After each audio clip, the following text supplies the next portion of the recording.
8월 27일 화요일 KNN 뉴스아이 시작합니다. 전국적으로 텔레그램을 통한 딥페이크 음란물 피해가 커지고 있습니다. 많게는 수천 명이 들어간 음란물 대화방이 운영되고 있는데요. 부산 경남을 대상으로 한 대화방들도 다수 운영되고 있는 걸로 KNN 취재 결과 확인됐습니다. 지역 피해 사례가 속출할 걸로 보입니다. 하영광 기자입니다. 부산의 한 고등학교입니다. 최근 이 학교에서는 텔레그램을 통한 음란물 피해 신고가 경찰에 접수됐습니다. 확인된 피해자만 10명이 넘습니다. 이제 우리 학교 학생들이 사진이 올라간 거를 확인을 했는데 이제 그거를 아침에 학교에 이제 등교해서 이제 학교에 접수가 되었고요. 단순 사진 일단 올라간 정도거든요. 근데 학교 입장에서는 그래도 걱정이 되잖아요. 10대 또래들이 텔레그램 대화방을 운영하며 지인들의 사진을 음란물로 만드는 피해가 잇따르고 있습니다. 특히 겹치는 지인, 속칭 겹지인방이란 이름으로 딥페이크 기술을 이용한 음란물이 지속적으로 만들어지는 겁니다. 전국적으로 이 겹지인방으로 인한 피해가 속출하는 가운데 부산 경남 지역을 대상으로 한 음란물 대화방도 다수 확인되었습니다. 이렇게 보시는 것처럼 학교 이름별로 정리가 되어 있고 여학생들의 사진과 신상 정보 등이 올라와 있습니다. 상황이 이렇다 보니 지역 피해 사례도 확산되고 있습니다. 경남 하동에서는 한 중학교 1학년 남학생 6명이 여학생 12명을 상대로 딥페이크 음란물을 제작한 사실이 확인되는 등 부산 경남 지역에 접수된 피해 신고는 모두 35건입니다. 가해자와 피해자는 대부분 10대로 특히 경남은 중학생 가해자가 제일 많았습니다. 사진 내용들은 그 졸업 앨범을 아마 활용을 한 것 같습니다. 한 10장 정도 이렇게 합성을 해서 같이 돌려본 걸로 알고 있습니다.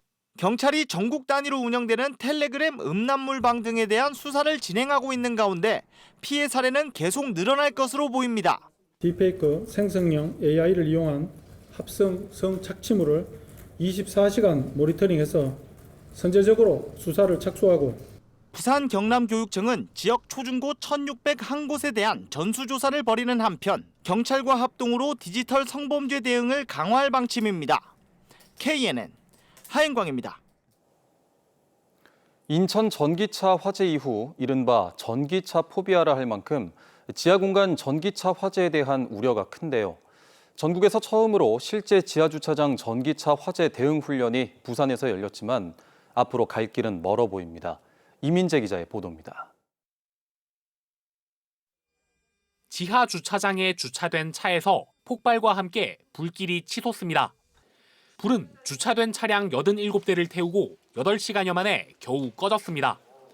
협소한 지하 주차장에서 불이 나 진화에 어려움을 겪은 건데 부산 소방이 전국 최초로 실제 지하 주차장에서 훈련에 나섰습니다. 소방대원들이 연기가 피어오르는 전기차를 질식 소화덮개로 덮고 배터리가 있는 차량 아래로 특수 관창을 집어넣어 물을 뿌립니다. 배터리 온도를 낮춰 열폭주 우려가 사라지면 차량을 외부로 옮기고 차를 수조에 담가 재발화를 막습니다. 열폭주가 일어나서 한번 진화되더라도 다시 재발화되는 경향이 있어서 다량의 물을 써야 되기 때문에 좀 밖으로 저희가 견인 교체한 다음에 완전 진화를 실시했습니다. 빠르게 화재 현장에 접근할 수 있는 소방차도 필수입니다. 문제는 일반 소방차 높이가 3m인데 관련법 개정 이후에도 주차장 높이는 2.7m에 불과하다는 겁니다. 오래된 지하 주차장은 진입로 높이가 낮다 보니 이런 소방 차량의 진입은 사실상 불가능합니다. 부산 소방은 전국에서 유일하게 지하 주차장 화재 대응을 위해 소형 펌프차의 높이를 낮춰 현장 대응에 나섰습니다. 아파트 지하 충전 시설에 대한 대대적인 점검이 이뤄지는 가운데 부산시도 전기차 화재 전담팀을 꾸렸습니다. 지하라든지 산형 지형의 아파트가 있는 경우에 소방차 출동이 상당히 어렵기 때문에 이러한 점을 보완해 나가는데 좀 초점을 맞추려고 그리 하고 있습니다. 하지만 또 다른 전기차 위험지대인 타워형 주차장에 대해선 뾰족한 대책을 내놓지 못했습니다. 또 초고층 건물 최대 밀집지이자 고지대 아파트가 많은 부산의 특성을 살린 화재 대책이 필요하다는 지적입니다. KNN 이민재입니다. 다음 달 부산 지역 입주 물량이 전국에서 가장 많은 것으로 나타났습니다. 부동산 거래가 늘어나 활기를 되찾지 않을까 하는 기대도 있지만 미분양과 침체기에서 벗어나지 못하고 있는 지역 부동산 시장에는 오히려 부정적이지 않을까 우려가 큽니다. 윤혜림 기자가 취재했습니다. 입주를 앞둔 부산의 한 대단지 아파트입니다. 4천여 가구로 분양 당시부터 큰 관심을 끌었던 곳인데 다음 달부터 입주가 시작됩니다. 이곳 외에도 비슷한 시기 부산 사하구의 1,800여 가구 규모 아파트도 입주를 앞두고 있습니다. 부산 지역 9월 입주 물량은 모두 5,900여 가구입니다. 입주 물량으로만 치면 전국에서 가장 많습니다. 부산의 올해 입주 물량이 15,000가구 정도인데 절반 가까이가 9월에 집중된 것입니다. 입주가 본격 시작되기 전이지만 벌써 지역 부동산 시장은 영향이 나타나고 있습니다. 신축으로 연쇄적 이동이 예상되면서 특히 구축 전세는 공실 우려가 크다는 지적입니다. 신축을 선호하시는 분들의 이동이 있을 거기 때문에 그런 분들의 이동이 좀 대거 이루어진다면 전세가의 하락은 그리고 기존 아파트의 전세 공실은 있을 겁니다. 부동산 거래 활성화보다는 물량이 쏠린 해당 지역에는 일시적 가격 하락에 대한 우려도 커지고 있습니다. 이 입주 아파트가 몰려져 있는 이제 주변 지역으로 해서는 단기간에 전세 가격이 하락을 하고 이로 인한 매매 가격 하락폭도 커질 가능성이 높습니다. 하지만 올해 전체 입주 물량을 봤을 때는 지난해보다 1만 가구 정도 줄었고 내년도 더 줄어들 예정이어서 영향은 일시적 지역적으로 나타날 가능성이 크다는 분석입니다. KNN 윤혜림입니다. 베일에 가려진 프랑스 퐁피두 미술관 부산 분관 유치에 대해 처음으로 공론화 자리가 마련됐습니다. 그런데 하필이면 문제를 제기하는 시민단체 측 토론회에 딱 맞춰 열리면서 오히려 부산시가 논란을 자초했다는 지적입니다. 표준규 기자가 보도합니다. 프랑스 퐁피두 미술관 부산 분관 유치에 대한 전문가들의 첫 공개 토론회입니다. 가장 먼저 인구에 비해 턱없이 부족한 부산의 문화시설 확충을 위해 반드시 필요하다는 지적이 나왔습니다. 공립미술관 두 개밖에 없는 불균형된 현상들이 있습니다. 그래서 바로 잡아가야 될 필요가 있고 인구 100만 명당 미술 관람수를 보면 시설수를 보면 2.69개로 전국에서 굉장히 낮은 수준에 있습니다. 퐁피두 분관 유치로 연간 46만 명의 관람객이 380억 원의 부가가치와 1,000명의 취업 효과를 낸다는 분석도 나왔습니다. 지역 재생과 미술 산업 활성화에 대한 기대도 큽니다. 스페인 빌바오에서 구게나인 미술관을 유치하고 영국에서 테이트 모던 미술관을 통해 가지고 문화 주도형 도시 재생을 이룬 것처럼 우리 시도 저희 것도 글로 가고 그쪽 것도 내려오고 다시 말하면 협업적 관계를 통해서 새로운 콘텐츠를 창출해내는 그러한 중국 상하이 퐁피두 분관과 서울에 들어설 퐁피두 분관과의 비교도 이루어졌습니다. 그런데 부산시 이번 토론회는 정확히 일주일 전 지역 시민단체가 예고한 퐁피두 토론회와 같은 날 같은 시각 1시간 거리에서 열렸습니다. 이 토론회에서는 대부분 해외 분관이 관광 자원과 연계돼 유명할 뿐 규모는 크지 않다는 지적이 나왔습니다. 운영 기간도 부산시 주장과 달리 보통 4, 5년 단기 계약에 그친다는 점도 우려를 낳았습니다. 전 세계의 지금 분관 중에 부산과 같은 조건으로 항구적으로 가는 미술관은 한 군데도 없습니다. 다 4년 단위 아니면 5년 단위 계약입니다. 근데 부산만 특혜를 준다? 다른 분관들이 가만히 있겠습니까? 때문에 부산시가 이런 비판을 물타기 하려고 동시에 토론회를 열었다며 일방통행식 추진을 비판했습니다. 마치 모든 것이 다 결정되었다는 식으로 이렇게 행정을 이렇게 밀어붙이면 부산 시민이라든지 또는 그 외에 이 퐁피두 센터를 바라보는 여러 미술계 전문가들이 우려하는 어떤 시선으로 바라볼 수밖에 없다는 것이죠. 빠르면 내년 12월 본계약에 들어갈 퐁피두 부산 분관. 동시에 열린 두 개 토론회는 찬반 입장만 오히려 더 명확히 확인한 자리였다는 평가입니다. KNN 표준규입니다. 경남 창원 진해에서는 해마다 전국 최고의 벚꽃 축제가 열리고 있죠. 올해에도 300만 명의 인파가 몰렸는데 진해에서는 내년 축제를 위한 수목 관리가 한여름에도 한창입니다. 이 소식은 김동환 기자가 취재했습니다. 경화역 철로변 벚나무들이 초록빛으로 물들었습니다. 군항제가 열렸던 지난 봄, 분홍빛 자태를 뽐냈던 수령 60년 이상 된 왕벚나무들입니다. 한여름 무더위 속에서도 나무들은 활력 상태가 좋습니다. 나무의 활력도를 측정하는 부분인데 86이 넘어가게 되면 백사이는 베리고 최고 좋은 상태고, 폭염의 기세가 이어지는 여름철은 벚나무 관리를 위해 가장 바쁜 시기입니다. 병해충이 많이 발생하고 유충도 자라는 시기여서 집중 방제 작업이 필요합니다.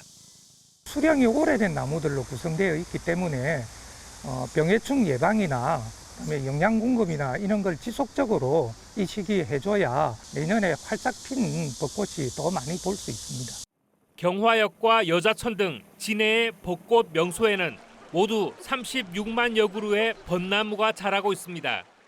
창원시는 군항제 기간 동안 진해 전역의 관광 활성화를 위해 벚꽃 명소를 발굴할 계획입니다. 창원 진해구는 동부 지역의 관광 인프라 확대를 위해 민간인 통제 구역이었던 웅동 수원지에 벚꽃 단지를 조성하고 있습니다. 이르면 연말까지 사업을 마무리하고 내년 벚꽃 개화 시기에 맞춰 시범 개방할 계획입니다. 해군으로부터 이 승인이 있어가지고 본격적인 사업은 한 9월부터 시작을 하려고 웅동수원지 벚꽃단지 개방 사업을 추진하고 있고, 전국 최고의 벚꽃 축제 명소인 창원 진해에서는 내년 축제를 위한 벚나무 관리와 새로운 벚꽃단지 조성이 한여름에도 한창입니다. KNN 김동환입니다. 부산지검 동부지청은 공무상 비밀 누설 혐의로 경남 지역 경찰서장인 A 총경을 불구속 기소했습니다. A 총경은 부산의 한 중견 건설사 사주 일가의 법정 다툼 과정에서 공무상 비밀을 누설한 혐의를 받고 있으며 앞서 경찰 간부 2명도 같은 혐의로 구속됐습니다. 서부산권의 수건 사업인 도시철도 하단 녹산선 건설이 오는 2026년 착공을 목표로 추진됩니다. 부산시는 현재 건설하고 있는 사상 하단선을 연장해 하단역에서 녹산 국가공단까지 13.47km를 잇는 하단 녹산선 건설 사업의 사업비를 기존 사업비보다 3,200억 원 정도 늘어난 1조 1,265억 원으로 확정하고 오는 2026년 착공을 위해 기본계획 승인 등 행정 절차에 들어갔다고 밝혔습니다. 경남도가 2030년까지 창원 국가산단의 수소 특화단지를 조성합니다. 경남도는 오늘 산업계와 학계, 공공기관 등이 참석한 가운데 경남 수소 얼라이언스 출범식과 투자 협약식을 맺고 창원 산단 수소 특화단지 조성을 위해 공동으로 노력할 뜻을 밝혔습니다. 경남도는 창원 국가산단에 방산 모빌리티와 수소터빈 특화단지 조성 사업도 추진 중입니다. 한국토지신탁이 경남 하동군 갈사산단 정상화 투자협약을 맺고 6년 동안 중단된 갈사산단 조성 사업을 재추진한다고 밝혔습니다. 561만 제곱미터 규모의 갈사산단은 개발사업단이 자금난으로 파산하면서 2018년 사업이 중단됐으며 한국토지신탁은 1조 6천억 원을 투입해 산단 조성 사업을 계속 추진할 계획입니다. 경남도가 내년도 정부 예산안 가운데 국비 9조 6,082억 원을 확보했습니다. 분야별로는 보건과 복지 분야 4조 7,600억 원, 농림수산 분야 1조 3천억 원 등이며 사회간접자본 SOC 분야에서는 7,500억 원을 확보했습니다. 경남도의 2025년도 예산안 확보액은 올해보다 3,900억 원 정도 늘어난 규모입니다. 글로벌 허브 도시 부산을 만들기 위한 범시민 추진협의회가 오늘 출범했습니다. 상공계와 시민사회, 학계, 종교계 등 부산 주요 단체가 총망라했으며 이들은 국회를 찾아 특별법 제정을 촉구하고 100만 서명운동, 범시민 권리대회 등을 진행할 계획입니다. 세정나눔재단이 지역 학생 27명에게 장학금 총액 3,650만 원을 전달했습니다. 세정나눔재단은 어려운 여건 속에서도 학업 성적이 우수한 지역 고등학생 8명에게 각각 100만 원, 지역 대학생 19명에게 각각 150만 원의 장학금을 전달했습니다. 세정나눔재단은 지난 2002년부터 지금까지 모두 1,400여 명의 학생에게 17억 원의 장학금을 꾸준히 지급하고 있습니다.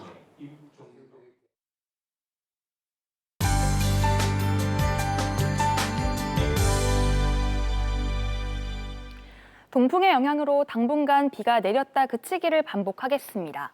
우선 모레까지 예상되는 비의 양은 부산과 남해안에 20에서 80mm, 경남 내륙 지역에 적게는 5에서 많게는 60mm가 되겠고요. 곳에 따라 시간당 20mm 안팎으로 강하게 내릴 수 있겠습니다. 또 내일부터 해안을 중심으로는 바람이 강하게 불겠습니다.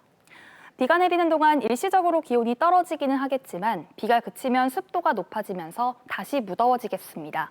내일도 부산 경남 전 지역에 폭염주의보나 경보가 이어지겠고요. 낮 기온이 32도 안팎까지 크게 오르겠습니다. 내일은 강원 영동과 남부지방에 비가 오겠습니다. 그 밖의 지역은 가끔 구름만 지나겠습니다. 내일 아침 기온은 오늘과 비슷하거나 조금 낮게 출발하고요. 한낮 기온은 오늘과 비슷하겠습니다. 경남 중부 지역의 낮 기온은 창원과 거제가 32도, 밀양과 창녕은 33도까지 오르겠습니다. 밤사이 부산은 열대야가 나타나겠고요. 한낮에는 부산이 31도, 양산은 33도가 예상됩니다. 일본으로 향하는 10호 태풍 산산의 영향으로 이 자정부터 남해 동부 먼바다에는 태풍특보가 내려지겠고요. 당분간 해안으로는 높은 너울이 밀려들겠습니다.